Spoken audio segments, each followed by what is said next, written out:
they have enrichment in the classroom on skill-specific enrichment, and then we do enrichment using following those gifted tenets, which is more of that project-based learning in those certain ways. You know, one of the things you asked me earlier is how I was involved with the regular classroom teacher as an enrichment specialist.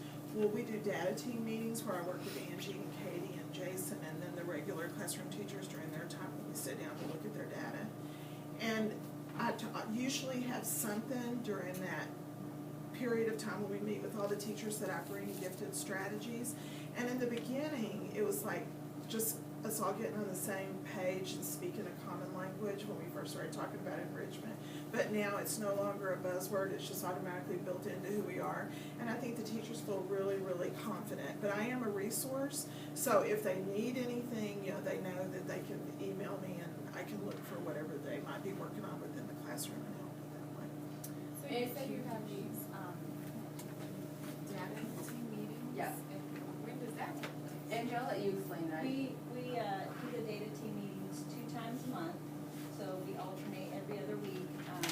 We collect data from their formatives, from their benchmarks, which is another, we give benchmarks 3 or 4 times a year, which will, the formatives test the weekly objectives that teachers are taught.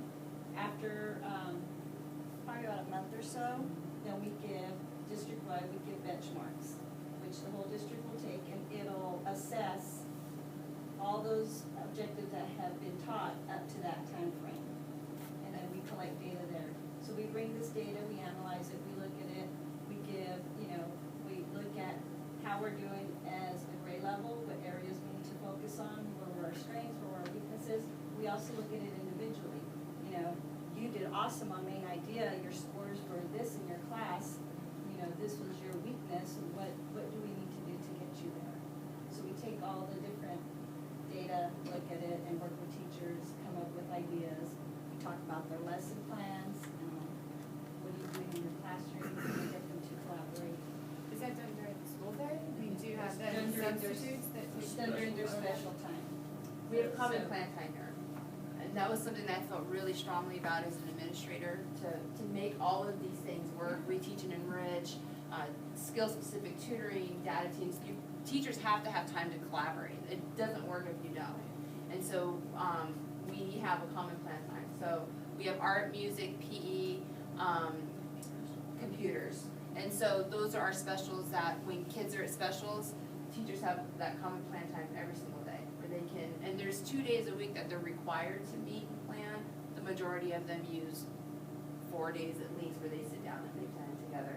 And then we do data teams during those times. So every other Wednesday, we have a data team meeting day that we go in and we sit down with each team during their special and we go over those things that we discussed. The benchmarks are kind of that summative test. We do the formatives as we teach the objective. We go through that reteach and enrich process. At the end of a quarter, we take the benchmark. And that's after students have had that opportunity to be retaught or enriched if that's what they needed. And then we see how we do on the benchmark. How do they do at that summative? Did they retain that information? Did they really get it? And then we look at, like Angie said, not just the grade level, but teacher to teacher. And that has, in the beginning, that was really hard to take your information and your data and stick it out there, and especially if there was some areas where your class didn't do too well. I mean, it was a tough thing to get over because it's kind of private, that's you don't want to put that out there for everybody to see. And so we really had to develop that culture of collaboration where it's okay, let's put our stuff out there. If you didn't do well on it, maybe your neighbor did, and let's work together to figure out what we can do. It's not a punitive, I'm going to beat you over the head with this, but there's some pressure there too. I mean, you don't want to be the teacher that's got, all of these objectives that you're not passing benchmark after benchmark. There's definitely a level of pressure. But that collaboration piece helps. So the other thing that we do is we look at how we compare to other schools in the district, because we all take the same benchmark. So, how did Mesquite do compared to this school and compared to this school? So even, yeah. Oh yeah. We do that, we're competitive. And at principals meeting, our data's laid out there at a school level. And so you're like, oh gosh, what happened here? But, usually we don't have that issue in Mesquite. But sometimes we do. And But teachers are real receptive. They're, I'm sure when it first started, it was something hard. It was a hard pill to swallow, looking at somebody else's and being compared. But now they're very receptive and, they'll look at the data and they themselves, sometimes we put the data out there for data team and I'm about to start leading and they're like, hey, what did you do?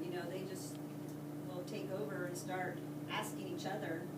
So And all it's these about building benchmarks are the culture. same. Yes, And it's about the culture. culture's huge. We have to do that, we go through our benchmarks question by question, and we have to look at each teacher and how they did, and okay, if 5 of my kids didn't get this in 14 years, then what did you do that I didn't, or vice versa, and What are your benchmarks and are all of your assessments the same?